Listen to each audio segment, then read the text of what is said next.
저는 우리 시댁 이야기를 하려고 합니다. 우리 시댁은 정말 너무너무 좋아요. 시부모님과 시누이까지 정말 이런 분들이 없다고 할 정도입니다. 그런데 제가 왜 이런 사연을 보냈냐고요? 시댁은 정말 아무런 문제가 없는데 단 한 사람, 남편이 문제였거든요. 그 남편에 대해 이야기를 할까 합니다. 우선 우리 친정을 소개하자면 저는 부모님이 일찍 돌아가셔서 할머니, 할아버지가 키웠어요. 비록 조부모님 밑에서 자랐지만 큰 사랑을 주신 덕분에 나름 잘 자랐어요. 할머니, 할아버지가 경제력이 아주 좋은 편은 아니었지만 그래도 나름 부족함 없이 자랐어요. 할머니, 할아버지는 지금도 건강하게 잘 계시고요. 남편을 대학 다닐 때 만났는데 대학 졸업하고 한 2년쯤 지나고 나서 제가 임신을 하게 되었어요. 그래서 급하게 결혼을 서두르게 되었는데 저는 그때 처음으로 남편의 마음을 알게 되었어요. 남편은 우리 친정 부모님이 안 계시다는 것을 꼬투리 잡아서 저를 많이 힘들게 했는데 저는 그런 남편이 이해가 되지 않았어요. 우리 부모님이 안 계시다는 것은 처음 사귈 때부터 다 알고 있던 사실이었는데 남편이 갑자기 돌변을 했거든요. 아마도 남편은 결혼은 저보다 더 나은 여자랑 하고 싶었던 것이 아니었나 싶네요. 그런데 제가 덜컥 임신을 하게 돼서 난감했을 것이라는 생각이 들었으니까요. 임신을 했다는 말을 듣고 남편은 많이 놀라 있었고 며칠 있다가 저를 찾아와서는 우리 아직 나이도 어리고 준비도 안 돼 있는데 조금만 있다 낳으면 안 될까? 그냥 병원 가자 라는 말을 하기도 했으니까요. 그때는 남편도 저처럼 무서워서 그런 것이겠지 그런 생각을 했었는데 사실 저도 많이 무서웠으니까요. 낳아서 잘 기르자. 이왕 이렇게 된 거 빨리 낳아서 기르면 좋잖아. 남편을 설득했지만 남편은 이미 마음이 떠난 듯 했어요. 그러다가 그 사실을 우리 할아버지 할머니가 알게 되었고 결국 시부모님에게 연락을 하게 되었어요. 그렇게 우리는 갑작스레 상견례 아닌 상견례를 하게 되었고 남편의 얼굴은 아주 못 씹은 듯한 표정이었어요. 상견례 분위기는 아주 좋았어요. 물론 남편만 빼고요. 시부모님은 정말 좋은 분들이셨거든요. 상견례를 다녀온 우리 할머니 할아버지가 감탄을 할 정도였어요. 시부모 될 사람들이 아주 괜찮은 사람들이야. 상현이 저것만 보면 결혼 어떻게 시키나 걱정했는데 다행이다 다행이야. 시부모님을 만나고 온 날 할아버지가 처음으로 웃으며 말씀을 하실 정도였어요. 거기다 아가씨도 정말 좋은 사람이었는데요. 말끝마다 언니 언니 하면서 그렇게 잘 따를 수가 없었어요. 참 이상할 정도였어요. 이런 가족들에게 남편 같은 사람이 어떻게 나올 수가 있을까 하고 생각을 할 정도로 말이죠. 우리는 그렇게 서둘러 결혼을 했고 시부모님 집에 같이 살기로 했어요. 둘 다 모아놓은 돈도 없었고 별다른 방법이 없었어요. 그러다 어느 날 시부모님이 저를 시댁으로 불렀는데 애 보는 것도 보통 일이 아닌데 그냥 들어와서 같이 살자꾸나. 너 힘들 때 육아도 같이 하고 괜찮을 것 같은데 네 생각은 어떠니? 시어머니가 제 의견을 물었어요. 사실 시댁 가족들이 정말 좋았기 때문에 저는 망설일 필요가 없었지만 주변에서는 정말 미친 짓이다라며 다들 말리기도 했어요. 하지만 저는 그냥 확신 같은 게 있었던 것 같아요. 그렇게 결혼 후 시댁으로 들어갔고 시부모님과 아가씨는 항상 한결같았어요.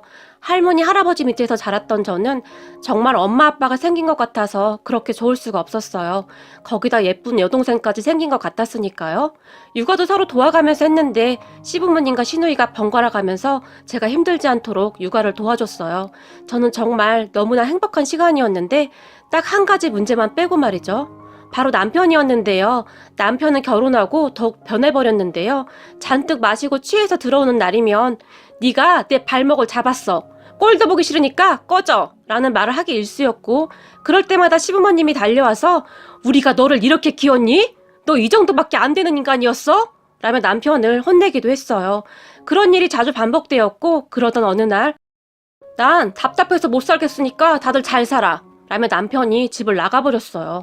저는 그런 남편을 보며 큰 충격을 받았고 아버님, 어머님, 저 그냥 이혼해야 할까 봐요. 저 사람이 저 때문에 마음을 못 잡는 것 같은데 계속 이렇게 살 수도 없고 우리 둘 다한테 할 짓이 아닌 것 같아요. 제가 시부모님에게 눈물까지 흘리며 말을 했어요. 하지만 시부모님은 어차피 집 나간 아들 우리도 필요 없다. 아들 없는 셈 치고 살면 되는 거고 너는 상관하지 말거라. 지금 이혼하고 나가면 너 애는 어떻게 키우려고. 그냥 상현이 없는 셈 치고 우리랑 살자꾸나 라는 말을 하기도 했어요. 그 말에 제가 놀라서 아니 그래도 저 때문에 아들하고 담 쌓고 사셔야 하는데 어떻게 그래요. 제가 놀라서 물었지만 자식 잘못 키운 우리 잘못이지 네 잘못이겠냐? 미안하구나 라고 말을 하셨어요. 그렇게 남편은 집을 나가버렸고 저는 시댁에서 아이를 키우면서 살았어요. 사실 저한테도 다른 선택이 없긴 했으니까요. 그리고 저는 얼마 후 일자리를 구하기 시작했고 비록 임시직이긴 했지만 일을 하기 시작했어요. 회사 일을 하는 동안 시어머니와 시누이가 아들을 돌봐줬고 제 입장에서는 그렇게 감사할 수가 없었어요. 사실 우리는 정말 완벽한 가정이었어요. 남편이 없다는 것만 빼고 말이죠. 그러다 어느 날 남편이 몇 달 만에 집에 들어왔는데요.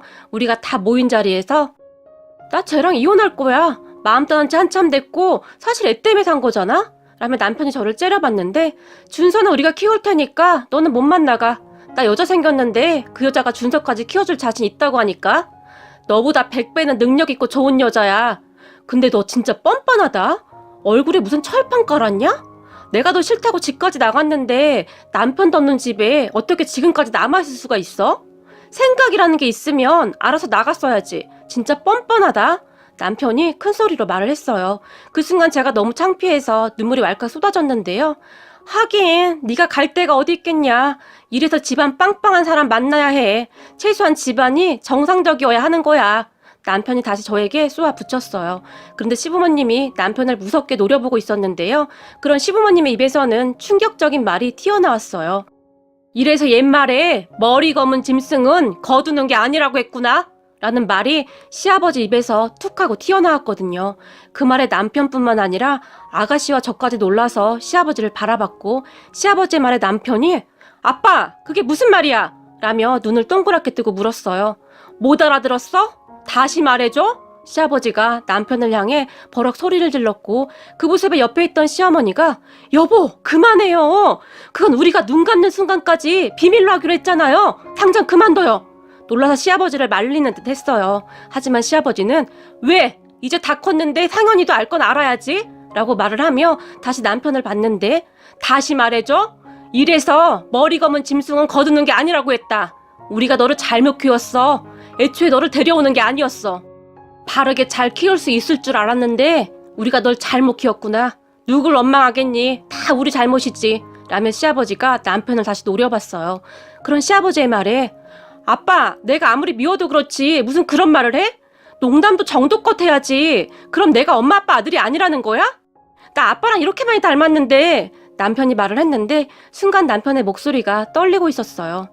그러게 말이다. 그래서 애초에 너를 선택한 거다. 우리가 결혼하고 한참이 지나도 애가 안 생겨서 알아보러 갔는데 이것도 운명인지 네가 나 어릴 때를 참 많이 닮았더구나. 그땐 참 신기했어. 그때 우리는 분명히 운명이라고 생각했다. 그래서 너를 선택한 거고 하지만 우리가 너를 키우면서 단 한 번도 차별한 적도 없었어. 오히려 네가 정말 예뻤다. 네가 오고 얼마 안 있다가 그렇게 안 생기던 딸이 생겼거든. 그래서 우리는 네가 복덩이라고 생각하고 정말 최선을 다해서 너를 키웠어. 그런데 지금 네가 하는 행동을 보니 내가 키운 자식이 맞는지 의심스러울 정도다. 우리가 너를 정말 잘못 키웠다는 생각만 드는구나. 순간 시아버지 눈에 이슬이 맺혔는데요. 옆에 있던 시어머니가 우리가 세상 떠날 때까지 비밀로 하려고 했는데 친척들도 이 사실을 아는 사람이 없어 라고 말을 하며 뒤를 돌아 눈물을 닦으셨어요. 그리고 그런 시부모님의 행동에 남편이 얼어붙은 듯 서 있었고 거짓말이지 엄마 거짓말이지 남편이 울부짖었지만 사실이다. 네가 아주 어릴 때 데리고 왔으니까 너는 기억이 없겠지? 사진 앨범에 아래 위 노란색 옷 입고 찍은 사진이 있는데 그게 네가 그곳에 맡겨질 때 네 친모가 입혔던 옷이라고 하더구나. 혹시 몰라서 우리가 보관도 해놓고 있었어. 나중에 네 친모가 찾으러 올 수도 있으니까. 시아버지가 다시 말을 했어요. 그 말에 남편의 얼굴이 새파랗게 질려 있었는데 시아버지는 거기서 멈추지 않았어요. 시어머니를 보며 여보 그거 가지고 와. 시아버지가 말을 했고 시어머니가 너무나 슬픈 표정을 지으며 종이 한 장을 가지고 왔는데 시아버지가 그 종이를 남편에게 보여주며 혹시 몰라서 네 친엄마가 쓴 편지를 가지고 있었다 라는 충격적인 말을 했어요. 그렇게 남편이 떨리는 손으로 종이를 받았고 아가씨조차도 놀라며 남편 옆에서 종이를 뚫어져라 쳐다봤어요. 남편뿐만 아니라 아가씨조차도 큰 충격을 받은 것 같았는데요. 아가씨의 얼굴이 창백해졌거든요. 그리고 잠시 후 남편이 종이를 구겨버리고는 뭐야 그럼 진짜 엄마 아빠 아들이 아니라고 내가? 다시 울부짖었어요. 그런 남편을 보며 시아버지가 우리가 이거 친자 확인 검사지까지 다 써놨으니까 정 못 믿겠으면 네가 가서 확인해보던지. 네 머리카락이랑 내 머리카락 가지고 가봐. 시아버지가 머리에서 직접 머리카락까지 뽑아서 남편에게 내밀었지만 이미 이성을 잃었던 남편은 화가 난 채 쳐다보지도 않았어요. 그런 남편을 보던 시아버지가 우리가 끝까지 말 안 하려고 했는데 네가 니쳐보고 할머니 할아버지 밑에서 자랐다고 허구한 날 무시하는 거 보면서 도저히 안 되겠다 싶었다. 사람은 말이다. 남의 약점을 가지고 그렇게 함부로 행동하는 거 아니다. 그리고 네가 다른 여자를 데리고 온다면 우리도 너랑 같이 살 생각 없다. 우리는 여기 우리 며느리랑 우리 손주랑 같이 살 거니까 너는 네가 사랑한다는 그 여자랑 둘이서 잘 살거라. 그리고 넌 앞으로 우리 자식이 아닌 거다.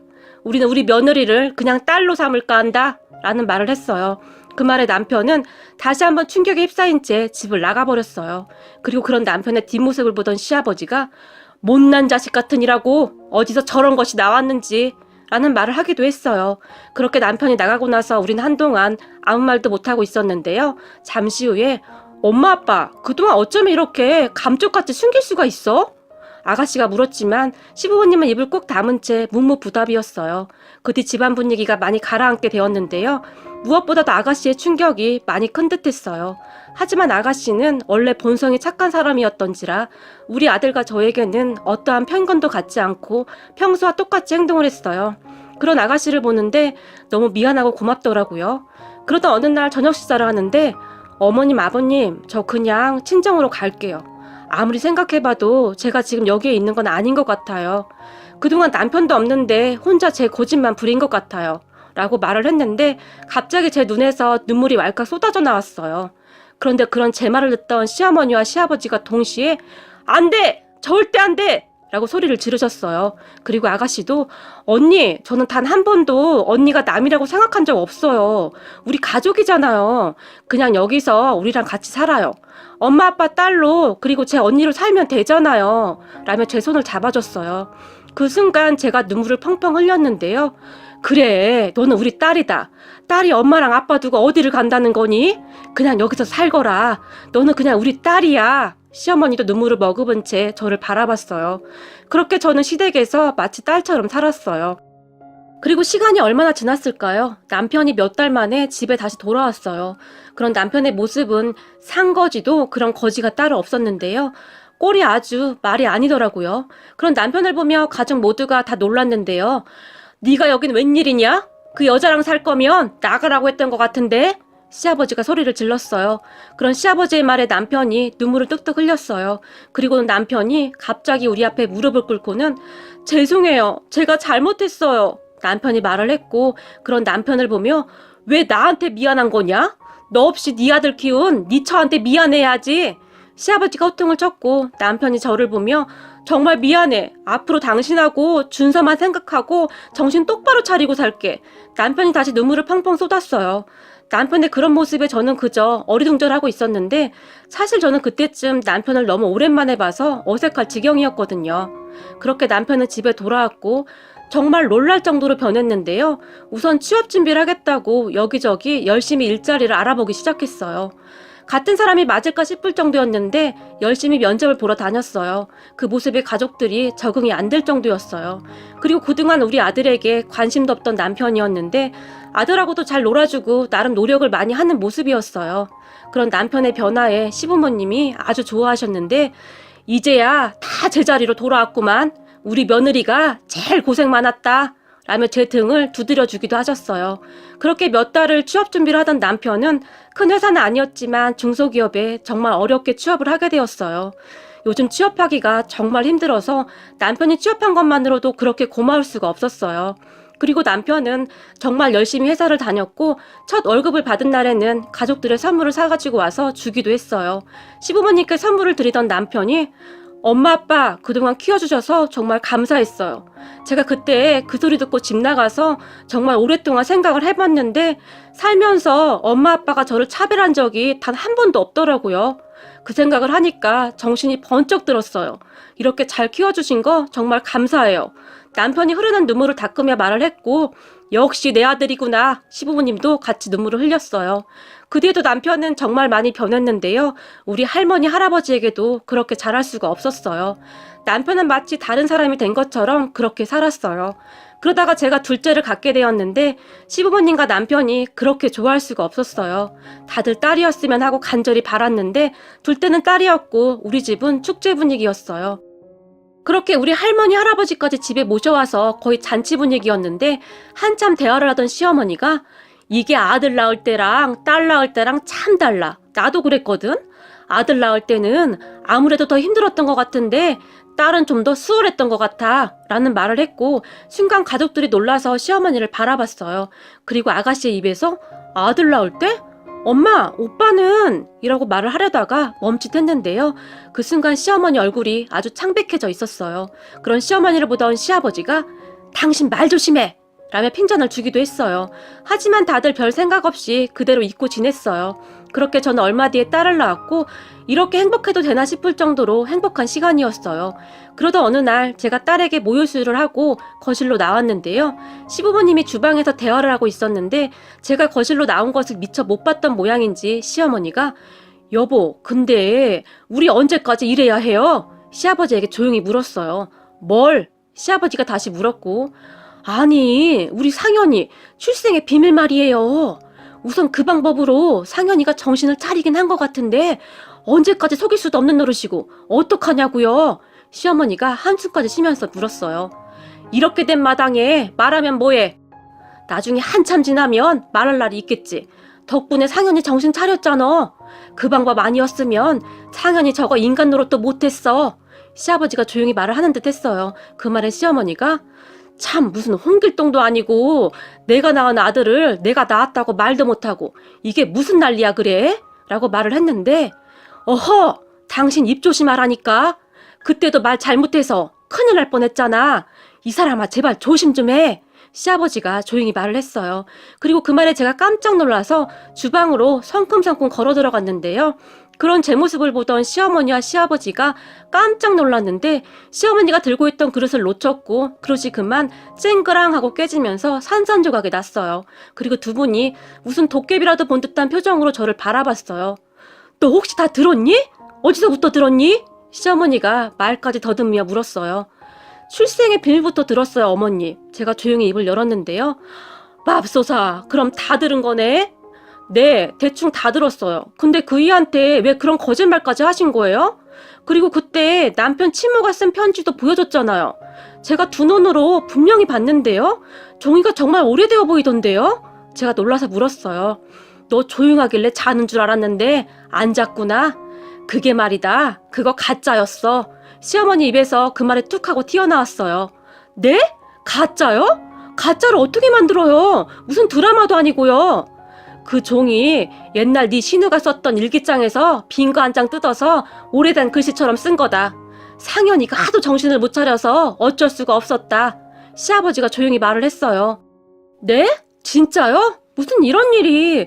근데 그때 그이한테 친자 확인서도 확인해보라고 던지셨잖아요. 제가 놀란 채 다시 물었어요. 그런 저를 보던 시어머니가 내가 낳은 자식을 내가 모르겠니? 상현이 걔가 그거 할 깜냥도 못 된다. 그때 너도 봤잖니? 놀라서 달려나가는 거. 시어머니가 웃으며 말을 했어요. 그리고는 다시 암튼 너는 모른 척 해야 한다. 아직은 상현이한테 말도 못하고 있는데 절대 모른 척 해야 해. 이제 정신 차리고 잘 사는 애한테 또다시 내가 너를 낳았다라고 말을 하기도 그렇고 이거 참 고민이네. 시어머니가 말을 했는데 그런데 우리가 낳았던 그렇지 않았던 그게 뭐가 중요하겠냐? 상현이가 정신만 차렸으면 되는 거지. 그냥 이대로 살자꾸나. 그러다 나중에 한참 후에 다시 한번 생각해보자꾸나. 시아버지가 제게 당부를 했어요. 그렇게 시부모님과 저는 남편의 출생의 비밀을 간직한 채 지내고 있었어요. 그 뒤 시간이 얼마나 지났을까요? 가족끼리 외식을 하는데 시아버님이 우리 아들을 보며 이래서 피는 못 속인다고 우리 손주가 나를 꼭 빼다 박았어. 안 그래? 라고 말을 했고 그 말에 시어머니와 제가 사색이 되었는데요. 말을 하던 시아버지도 실수를 한 것을 알았던지 순간 입을 다물어 버렸어요. 그런데 그런 시아버지를 보던 남편이 그러게 아빠랑 저랑 그리고 우리 아들이랑 완전히 붕어빵이지. 쌍꺼풀 없는 눈에다가 둥글둥글한 코가 셋이 똑같지 라는 말을 했어요. 그 말에 시부모님이 아무 말도 없이 그저 조용히 식사를 하셨는데요. 엄마 아빠 내가 지금까지 모른다고 생각한 거야? 남편이 물었어요. 그 말에 시부모님이 순간 얼음이 되었는데요. 사실 나 다 알고 있었어. 엄마가 나 낳은 거. 남편이 다시 아무렇지도 않게 말을 했고 언제부터? 네가 어떻게 알고 있어? 시아버지가 물었는데 그때 집 나갔다 다시 돌아왔을 때 진짜 독한 마음 먹고 취업했잖아? 그때 친구들이 밥 사라고 해서 축하 기념으로 밥을 샀는데 친구 종석이가 그러더라고. 너는 나이가 들수록 니네 아버지랑 똑같아진다고. 그 얘기 듣고 아빠 얼굴을 자세히 봤는데 진짜 그렇더라고. 그때부터 의심이 들기 시작했어. 근데 어느 날 손톱깎이를 찾는데 거실 서랍장에서 그때 아빠가 아빠 거 서명해놓고 나한테 던진 친자 확인서 작성한 게 거기 그대로 있더라고. 그래서 내가 거기에 내 거 서명하고 아빠 머리카락이랑 내 머리카락 그거 가지고 가서 친자 확인을 직접 해봤어. 친자 99.9%라고 나오더라고. 그땐 진짜 황당했는데 근데 순간 내가 엄마 아빠 친자식이라는 그것만으로도 진짜 감사한 마음이 들었어. 정말 눈물이 날 정도였어. 그런데 내가 얼마나 바보 같았던지 엄마 아빠의 그런 어설픈 뻥에 속아 넘어가다니. 처음엔 엄청 어이가 없었는데 나중에는 엄마 아빠가 오죽했으면 그랬겠나 싶더라고. 사실 내가 개차반이긴 했지. 그래도 내가 엄마 아빠 아들이잖아. 본성이 어디 가겠어? 그래서 나도 그냥 모른 척하고 있었어. 남편이 시부모님에게 설명을 했어요. 그 말에 아가씨가 뭐? 진짜야? 우리 집은 뭐가 이렇게 복잡해? 우리 오빠 출생이 참 복잡한 사람이네. 어쩐지 나도 이상하긴 했어. 아무리 봐도 아빠랑 똑같아도 너무 똑같았어. 놀라서 말을 했어요. 그리고 아가씨가 한마디를 더 추가했는데 뭔 막장 드라마도 아니고 갑자기 출생의 비밀이라는 비장의 카드를 내놓다니. 우리 엄마 아빠 진짜 대단하신 분들이네. 어떻게 그런 생각을 다 했대? 엄마 아빠 맨날 드라마에 빠져 살더니 대단하다 대단해. 엄마 아빠 드라마를 너무 많이 본 거 아니야? 아가씨가 시부모님을 놀리며 말을 했어요. 엄마 아빠 연기 괜찮았지? 우리 둘이 얼마나 연습했는지 아니? 시어머니가 장난스레 웃으며 말을 했고요. 그 모습에 가족들이 다 함께 웃을 수밖에 없었는데요. 우리 남편의 참 복잡한 출생의 비밀은 그렇게 끝나버렸고 그 출생의 비밀 덕분에 우리 남편은 아주 딴 사람이 되었답니다. 이런 시부모님이 안 계셨다면 우리 가족이 어떻게 살 수 있었을까 싶네요. 지금까지 우리 남편의 출생의 비밀이었습니다.